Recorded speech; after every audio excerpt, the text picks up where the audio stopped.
న్యాయాధిపతులు 13వ అధ్యాయము. ఇశ్రాయేలీయులు మరలా యెహోవా దృష్టికి దోషులు కాగా, యెహోవా 40 సంవత్సరములు వారిని ఫిలిష్తీయుల చేతికి అప్పగించెను.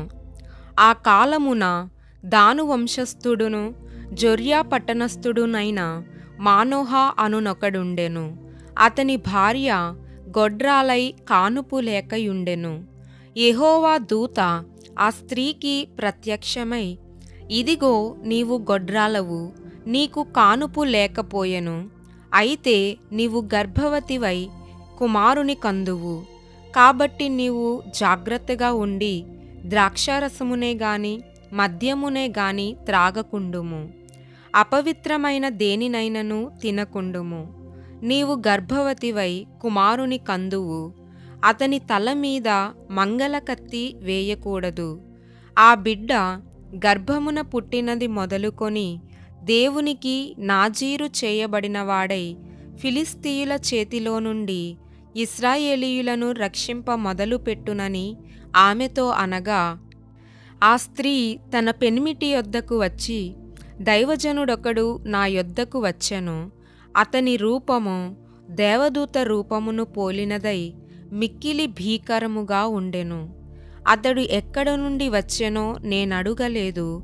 అతడు తన పేరు నాతో చెప్పలేదు గాని, ఆలకించుము, నీవు గర్భవతివై కుమారుని కందువు. కాబట్టి నీవు ద్రాక్షారసమునే గాని మద్యమునే గాని త్రాగకుండుము. అపవిత్రమైన దేనినైనను తినకుండుము. ఆ బిడ్డ గర్భమున పుట్టినది మొదలుకొని చనిపోవు వరకు దేవునికి నాజీరు చేయబడినవాడై యుండునని నాతో చెప్పెననెను. అందుకు మానోహ, నా ప్రభువా, నీవు పంపిన దైవజనుడు మరలా మా యొద్దకు వచ్చి, పుట్టబోవు ఆ బిడ్డకు మేము ఏమేమి చేయవలెనో దానిని మాకు నేర్పునట్లు దయచేయుమని యెహోవాను వేడుకొనగా, దేవుడు మానోహ ప్రార్థన నాలకించెను గనుక ఆ స్త్రీ పొలములో కూర్చుండగా దేవుని దూత ఆమెను దర్శించెను. ఆ సమయమున ఆమె పెనిమిటి అయిన మానోహ ఆమె యొద్ద యుండలేదు గనుక ఆ స్త్రీ త్వరగా పరుగెత్తి, ఆనాడు నా యొద్దకు వచ్చిన పురుషుడు నాకు కనబడెనని అతనితో చెప్పెను. అప్పుడు మానోహ లేచి తన భార్య వెంబడి వెళ్ళి ఆ మనుష్యుని యొద్దకు వచ్చి, ఈ స్త్రీతో మాటలాడిన వాడవు నీవేనా అని అతని నడుగగా, అతడు నేనే అనెను.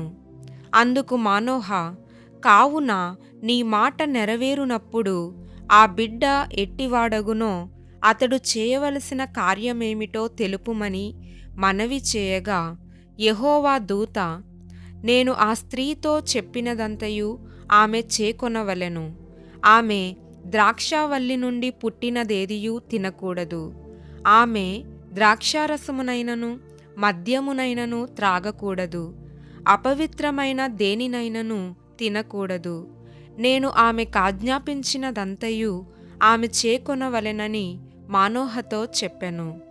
అప్పుడు మానోహ, మేము ఒక మేకపిల్లను సిద్ధపరచి నీ సన్నిధిని ఉంచు వరకు నీవు ఆగుమని మనవి చేసుకొనుచున్నామని యెహోవా దూతతో చెప్పగా, యెహోవా దూత, నీవు నన్ను నిలిపినను నీ భోజనము నేను తినను. నీవు దహనబలి అర్పింపనుద్దేశించిన ఎడల యెహోవాకు దానినర్పింపవలెనని మానోహతో చెప్పెను. అతడు యెహోవా దూత అని మానోహకు తెలియలేదు. మానోహ, నీ మాటలు నెరవేరిన తరువాత మేము నిన్ను సన్మానించునట్లు నీ పేరేమని యెహోవా దూతను అడుగగా, యెహోవా దూత, నీవేళ నా పేరు అడుగుచున్నావు, అది చెప్పశక్యము కానిదనెను.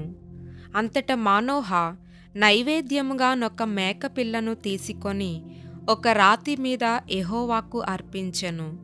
మానోహయు అతని భార్యయు చూచుచుండగా ఆ దూత ఒక ఆశ్చర్య కార్యము చేసెను.